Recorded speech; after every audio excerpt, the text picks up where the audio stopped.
Dorka, this one's for you. So the first time you met Marquette, you had a big day with 21 points, and in the rematch in Hartford, they limited you just 2. So in this game, with you, putting up 13 points, what got you back to that form that you were in, when you met them the first time out in Milwaukee?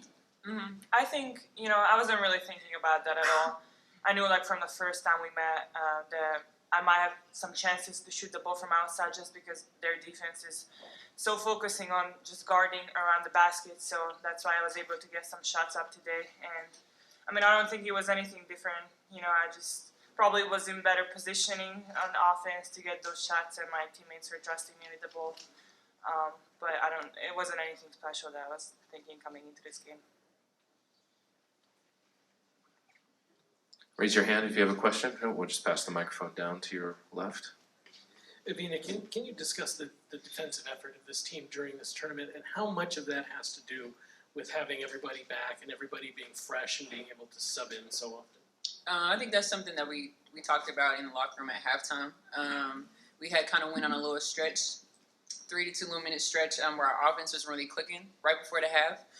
But we had just talked about amongst ourselves that even though our offense wasn't clicking, our defense really held it down. And I feel like we're really starting to understand ourselves defensively, and it's coming together at the right time.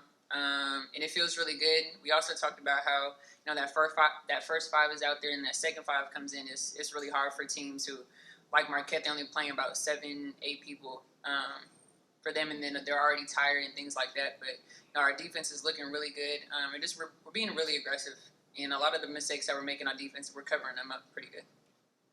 Here on the right. Yeah, Dorka, Evina just mentioned it briefly, but when you check into a game after 7, 8 minutes, 9 minutes, do you kind of sense the other team is tired? Do you kind of maybe see it in their eyes or sense that you're kind of wearing them down with the way you're rotating players?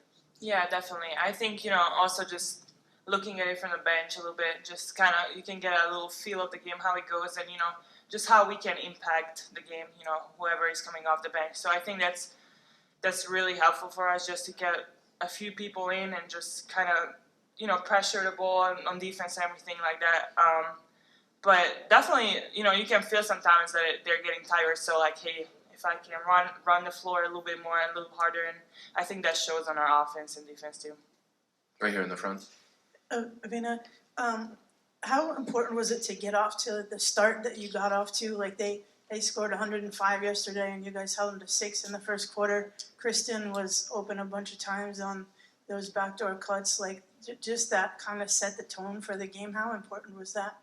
Super important. C was out there doing what C does. But, it was just within the flow of our offense. So, our post players do a really good job of making great passes and great assists, feeding the ball. And she was being aggressive and getting to the basket and knocking down shots. And then our defense was amazing today. And that's something we got to take forward to the games we got coming next. And Aaliyah, too. Everybody was aggressive, right? Everyone was aggressive. Aaliyah was amazing down there, crashing the board. Dorka, Liv, everyone. Over here on the right, second row. Hey guys, wanted to follow up actually on the depth. You guys were able to get a couple players back towards the end of the season and regular season, but now getting to see that in action in the postseason and what it means for you going forward, I guess, how much more confident does that make you, or does it impact the way you guys kind of mentality coming into games? We'll do Evina first on that, then Dorka. Sorry, that's aggressive to me. No, I think at first having everyone back was kind of weird. Especially, seeing Paige out there for the first time in so long. We're just so used to hearing her chirp from the bench and stuff. But no, it feels really good to have everyone back, and I think it not pressure necessarily, but when guys are tired, it's cool to see that next 5 coming in, or however many people are coming in, that that second 5 can be that first 5 too. So it feels good, and I feel like as a confidence for the team as a whole, and I think it does that for us. I agree with that. Whatever Evina said, I think it's good to have everybody back. I say that, but whenever first time everybody was starting to warm up, and then we looked around, and I was like, oh my God, everybody's finally back. It's been a really challenging season. There's always new people out every single time, so I think it's the perfect timing. I think now that obviously we're still missing some opportunities out on some opportunities on offense. And I think, once we're starting to get everybody's gonna play well, then I think we're gonna be really dangerous. We're still missing Aubrey. Can't forget about Aubrey, Yes, but she's we here in miss spirit Aubrey. with us. Yes. Evina, just real quick, you mentioned hearing Paige chirp from the bench for so long. Are you starting to get that back closer to normal in the games, or what's that like? I kind of mean, adjusting? she still chirps whether she's on the court or on the bench. But no, it's definitely fun playing with her again.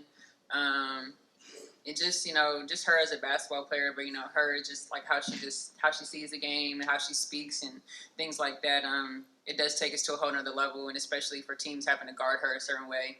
But no, it feels good to have her back, most definitely. Ladies, thank you very much. Appreciate it. We'll see you guys tomorrow. We'll take questions for Coach, and we'll start right here in the middle in the front row.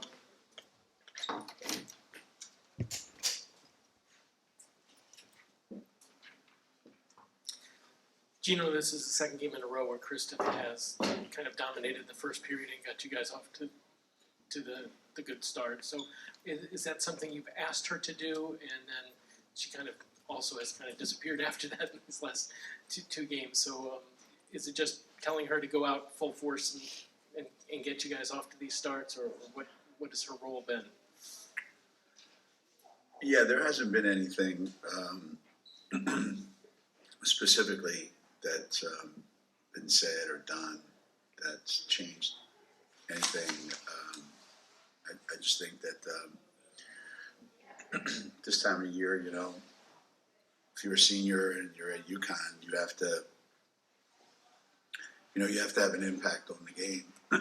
Every game that you play, you have to come out and feel good about the impact you've had. Kristen's a very streaky player. When things are going great, she's really, really, really good. And then when things start to go a little bit sideways, she kind of loses her aggressiveness. And that's something that we have talked about, staying aggressive.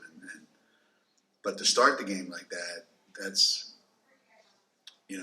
especially with Paige not in the start lineup, you need somebody that's got to do it, and she's the perfect candidate for that. And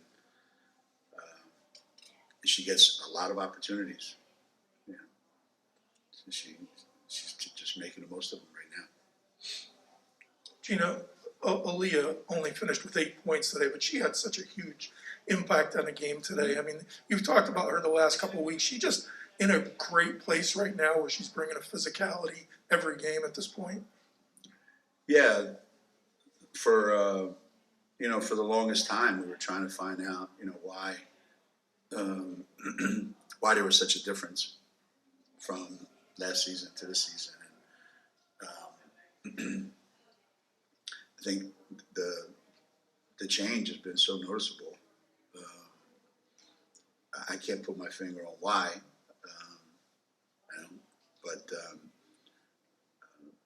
but she's practicing better. She's playing better. She's more confident. She's getting more things accomplished, and the games reflect that. When you look at the intangible parts of the game, yeah, but the 11 rebounds today, that's a tangible thing.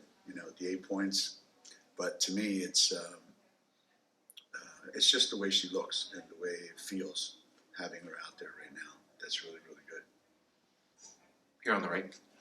Geno, not only in terms of your games and the teams that you're playing, but even when you look around the country at the upsets in some of the tournaments, obviously a big one today, do you kind of have a sense that maybe your team has caught a second wind at a time when maybe some other teams are kind of getting tired from the season? You guys have kind of picked up a little something, picked up momentum. There might be some of that. There might be. I worry. This time of year, I always worry anyway. But I worry about, making sure that we're healthy mentally. Because to me, physically, people aren't going to change that much. people are gonna, I think, get smarter if they want to over the course of a month-long tournament, you know. The month of January, people can start getting a little bit more, you know, intelligent basketball-wise. But I don't think they're gonna change that much physically. And we had a lot of players play a lot of minutes. But it's funny because we had players play a lot of minutes, and then they would have 2 weeks off. And then somebody else would have to play a lot of minutes, and then they get 3 days off or 4 days off. So no one's been out there long enough where you could say, you know, they got worn out this year, or they got enough stamina that they can go a whole year or a whole tournament. So we're in a perfect situation in terms of we have players that have played a lot of minutes, that can go a lot of minutes if they had to. We have players that are raring to go to play more minutes because they haven't played hardly at all this year. I mean, you take the game AZ had today. You know, 3 weeks ago we lost it. We might have lost today's game if we can't get those points, because Dorka might not have had them, he might not have had them. But there's this feeling now that we know we're going to get them. We just don't know from where. And for a while there, it was Paige in the beginning, and then it became Caroline, and then it became AZ, and you know, now we just know we're going to get them. We just don't know where. Which I guess that's a good thing. Back here in the front again. You know, you talked about being mentally healthy. Is that where Evina is right now? I mean, for her to come off the bench as well as she has been, lead you in scoring today, it just seems like she's in a good spot. Yeah. Listen, when when a coach changes your role, you can go one of two ways. You can embrace it, you know, and make the most of it and actually shine in that role, or you can, you know, feel slighted in some way, or especially when you're a senior, you know, and then it goes the other way and you get nothing accomplished. So I have a lot of respect for E, the way she's handled this, you know, and for the longest time too, she was the first guard off the bench, right? And now the Paige is around. Sometimes I go to E, sometimes I go to Paige. Depends on what I'm looking for out there. And then I just got a feeling halfway through the game. I said, we need to put E in the game. And she makes 2 straight threes from the corner, right? Or one from the corner, one from in front of us. So she's doing a little bit of everything. And it's a lot better than a lot of nothing. Front left here. Geno, I know you have some more work to do in your own neighborhood tomorrow night, but looking at the national picture in the South Carolina loss and LSU and Louisville, just how wide open do you consider this national tournament this year? And do you care what you're seated and where you play? Yeah. No, I really don't. You know, we've talked about this at home with our guys that are around us a lot. You earn your spot. You earn your place. So if at the beginning of the season they say, these are the 4 places. And now everybody has the same chance to earn those 4 spots. And for the last 15 years, however long, we're a number one seed. So we go wherever that place is. And it's not like people are lined up from here to Chicago bidding to host a, you know, so there's only so many that are going to do it. And, you know, UConn gets this reputation of, they're always playing close to home. Yeah, well, that tends to happen when you're undefeated and you're number 1 seed, right? So we earned that. Well, this year, somebody else may have earned it, probably. And so wherever they put us, that's where we're going to go. And looking at today and looking at some, I don't know that much I don't know how much that's changed. Maybe the teams that were slated to go wherever they were slated to go are still going to go there anyway. I just know that wherever they had us 3 weeks ago, I don't think they have us there anymore. I don't know where they're changing us to, but I don't think we're where they thought we were going to be 3 weeks ago or a month ago. Is it pretty wide open I mean, there's some teams that are, I think, have proven to be that good. You know, South Carolina being one, NC State being another one, or Stanford being another one, and Louisville to a certain extent. You know, and then there's some teams that people don't talk about that much that are going to probably surprise a lot of people in the tournament. And usually it's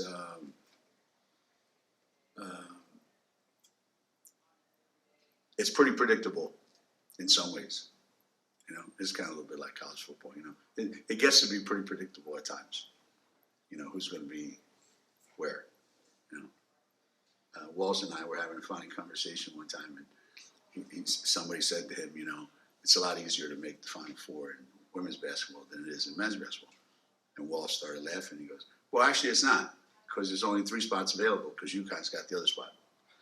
You know, so there's this perception that the same teams are going to be there every year, and this year may be one of those years where, you know, a lot of people get surprised.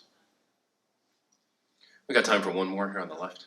Geno, 2-part question, if you don't mind. Tomorrow night will be 18th consecutive season in a conference tournament final, and I think it's 32-2 in conference semifinals. What does that say about the consistency of your program? And my second part is Michigan men beat Ohio State today, so I guess Phil Martelli can still coach, can't he? Yeah, Phil can still coach.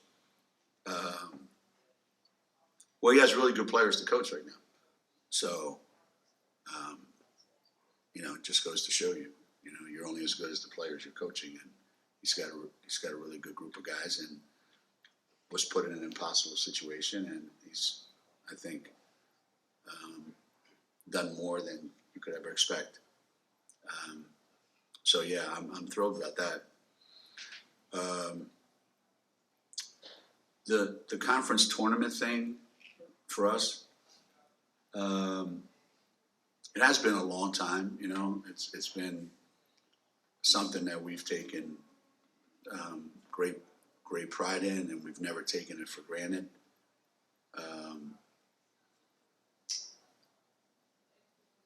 I think teams and programs go through peaks and valleys, you know, and our peaks are pretty high, and our valleys over the years have not been too low. So we managed to stay at or near a certain level, you know.